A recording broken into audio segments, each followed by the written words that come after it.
Celtic could be on the verge of a great signing from the Barclays Premier League. Barclays Premier League, when was the last time it was called Barclays? I don't even know, right? But Daniel Podence, 12 million from Wolves. And to me, this I say probably, it would be the statement signing that Celtic would have made so far this season. This is the flashy one. The guy for the Premier League, the guy for Wolves, he's 27. He'll be turning 28 in October. I did the research. We're going to be looking at his stats pretty soon as well. But the fee looks like for around 12 million, which for some people may be like, that's very cheap to get a Premier League proven winger who's just about to go into the prime of his career at 12 million. But he does only have a year left on his contract. To me, as much as Celtic are keen, I think there's room to negotiate here. I think they could probably get Podence for less than this. They have just sold Ismail Assaro as well for 150,000, so maybe they'll put that towards it. But you know, he's a winger, and let's look at his stats. So of course, he did kick off his career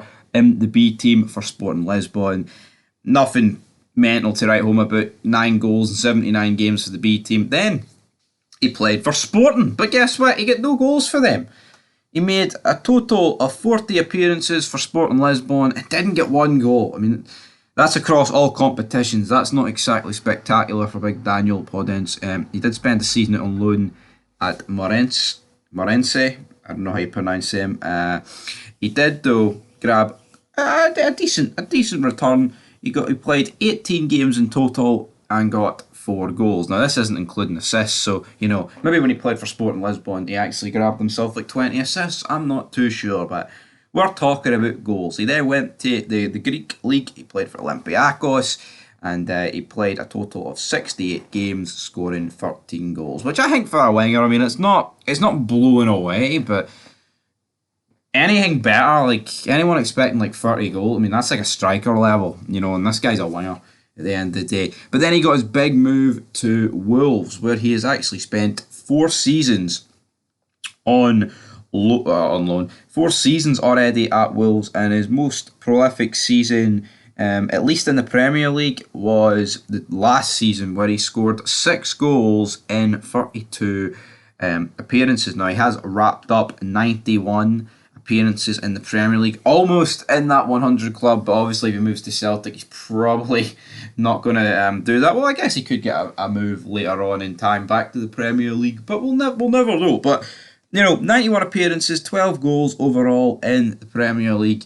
In his entire career at Wolves, he scored 16 goals in 105 appearances. And in terms of career appearances, he has played a total of 310 games with 42 goals to boot. Like I said earlier, not the most prolific winger, but I think he is a good option for Celtic to have. I think he would go straight into the team up front.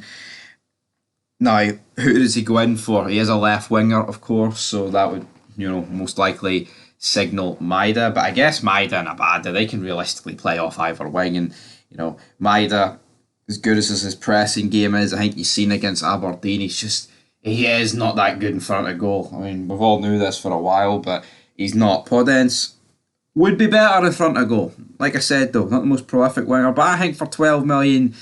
it might be a wee bit too much to pay for a guy that's only got a year left of his contract, but at the end of the day, if he had like 3 or 4 years, you'd be paying a lot more, and Celtic wouldn't be able to afford it. But I think Celtic will probably try and like get like a 7 million, 7.5, 8 million sort of fee for this guy. That's what they'll try and work it out with Wolves. Will they get it though? Who knows? But if it's between this guy or Ryan Fraser, I think you want this guy every day of the week. This guy, you know, hasn't been frozen out of the squad.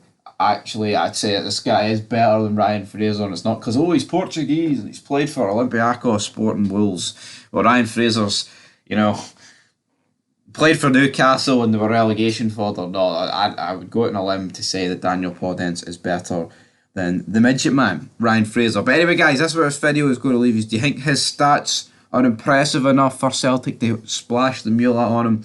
Only time will tell. But yeah, Celtic on the verge of making their 2 signs official. We'll make a vid on that later. And then, of course, got tomorrow's action, all the Europa Conference League action you could want. But until next time, folk football signing out, and I'll be transfer news later on, I'm sure it. Rangers, Harry Souttar, could he be on the way?